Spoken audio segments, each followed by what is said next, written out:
YouTube, it's Lindsay and Winnie. If you hear some purring, that's the cat. I'm here to do my May TBR.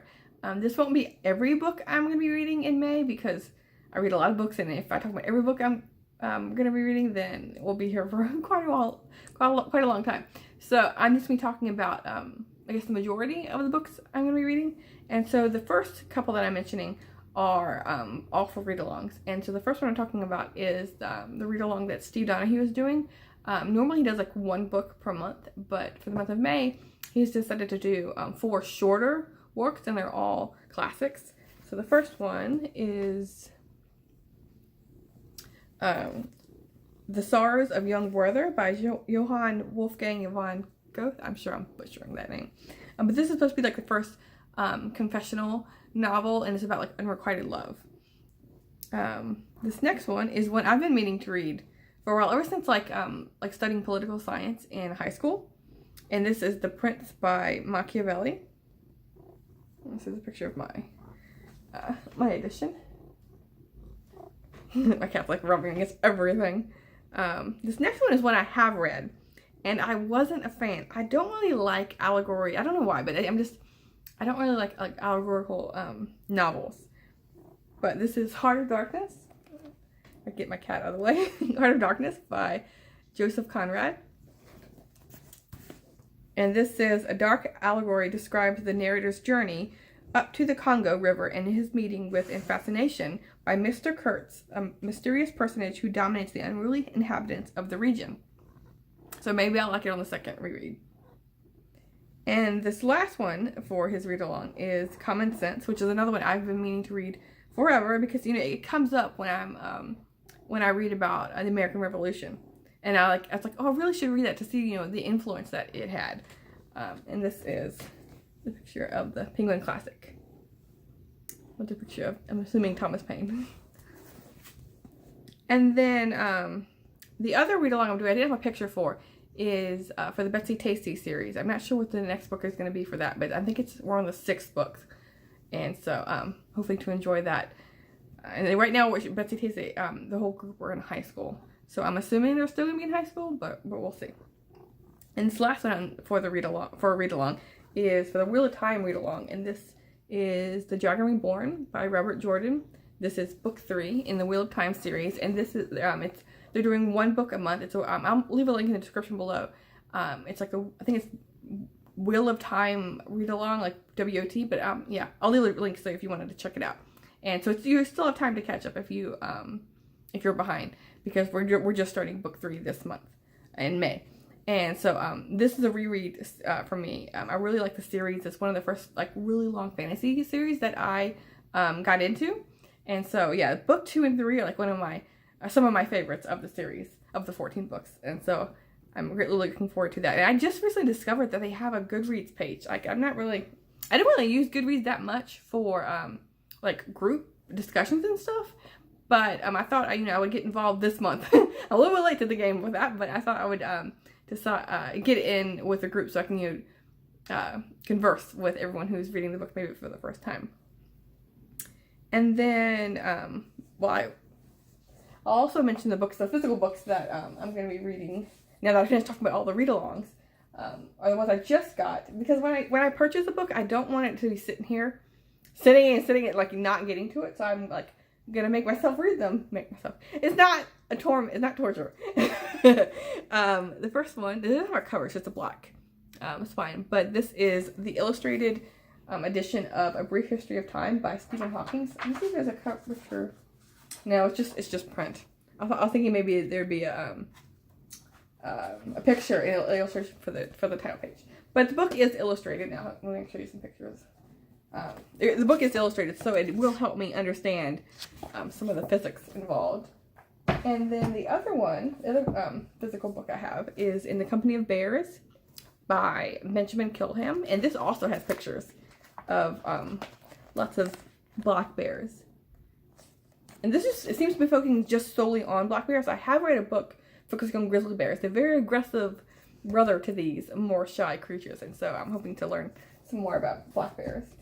And then the third book that I have is Nature's Everyday Mysteries, A Field Guide to the World in Your Backyard by Cy Montgomery. And she wrote The Soul of an Octopus. And another book that I still get, I think it's like a Good Creature, or How to Be a Good Creature, something like that, is a collection of essays that she did. And so this seems to be along the same lines, because it's essays on all the different creatures that are, you know, happen to be in backyard. And so there's also has some illustrations in there. And then the last one that I'm going to be reading that I recently bought is The Dinosaur Heresies. I'm really looking forward to this one. I've been meaning to read it forever. And I've been meaning, I haven't got to it yet because I haven't found it. I have looked, every place I go, I always check to see if this book is there. And I just struck gold and I found it. And so, yes, this one I'm so excited to be reading. So now that I got the physical books out of the way and the books that I'm going to be reading for all the read-alongs I'm participating in, now I'm going to talk about some of the ebooks that I'm going to be reading. The first one is a fantasy book. It's the second, it's a sequel, The Kingdom of Copper by S.A. Chakrabarty. And this is the second book in the David Bad trilogy. And this is kind of like historical fiction, like an Egyptian culture and history mixed in with fantasy. If that's kind of like the description I would give it. And so this is the sequel to The City of Brass was the first one. And they're all really pretty covers. And the fantasy book was really fast-paced and really intriguing with having that different setting. Kind of a unique setting. It isn't, you know, like, I feel like often it's like medieval times, like in England kind of thing. It's like often what fantasy seems to be set in. So this one's like a unique twist to it. And then I have quite a bit of nonfiction to talk about that I'm going to be reading. This one, Maybe You Should Talk to Someone by Lori Gottlieb.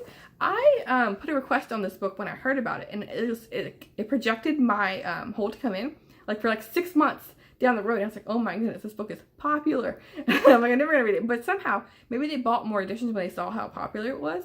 But I'm like a week out from getting this book, and so this one I want to get to before and my hold expires, because then I probably won't get it for like 3 or 4 months because so many people want to read it.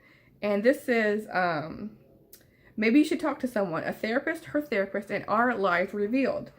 And this says, one day Lori Gottlieb is a therapist who helps patients in her Los Angeles practice. The next, a crisis causes her world to come crashing down. Enter Wendell, the quirky but seasoned therapist in whose office she suddenly lands. As Gottlieb explores the inner chambers of her patients' lives, a self-absorbed Hollywood producer, a young newlywed diagnosed with a terminal illness, a senior citizen threatened to end her life on her birthday if nothing gets better, and a 20-something who can't stop hooking up with the wrong guys. She finds that the questions they are struggling with are all the very ones she is now bringing to Wendell, about desire and need, guilt and redemption, meaning and morality, loneliness and love. And so this is going to be like a psychology, maybe a psychology book / memoir, because like, you know, she's talking about, you know, her patients and like her experience. And so yeah, this I'm really looking forward to getting to. This next one is one that recently came out, The Accidental Presidents by Jared Cohen. And this as a cover has a picture of some of the accidental presidents that the book is going to be talking about. Oh, my cat's tail. Let's see. It says 8 men have succeeded to the presidency when the incumbent died in office. In one way or another, they vastly changed our history. Only Theodore Roosevelt would have been elected in his own right. Only TR, Truman, Coolidge, and LBJ were re-elected. And so this is John Tyler, Millard Fillmore, Andrew Johnson, Chester Arthur, Theodore Roosevelt, Calvin Coolidge, Truman, and Lyndon B. Johnson. And so I've read a biography of Truman, Theodore Roosevelt, and Lyndon B. Johnson, like, you know, biography just focusing on them. But this, I think, is an interesting way of talking about presidents, because, you know, often we read about, you know, the biographies about them, you know, how they run for election and, you know, their life up to that point. And so this is like the accidental presidents. It's like interesting to how, you know, each of them came into the role and, you know, how they unexpectedly, you know, had an impact and influenced, you know, our government. And this next one, the last two are also nonfiction. It's The Slave's Cause, A History of Abolition by Manisha Sinha. This is a nice cover. And this is all about slavery and, you know, how abolition came about. It was in a description. So his drawing extensive archival research, including newly discovered letters and pamphlets. Senna documents the influence of the Haitian Revolution and the centrality of slave resistance in shaping the ideology and tactics of abolition.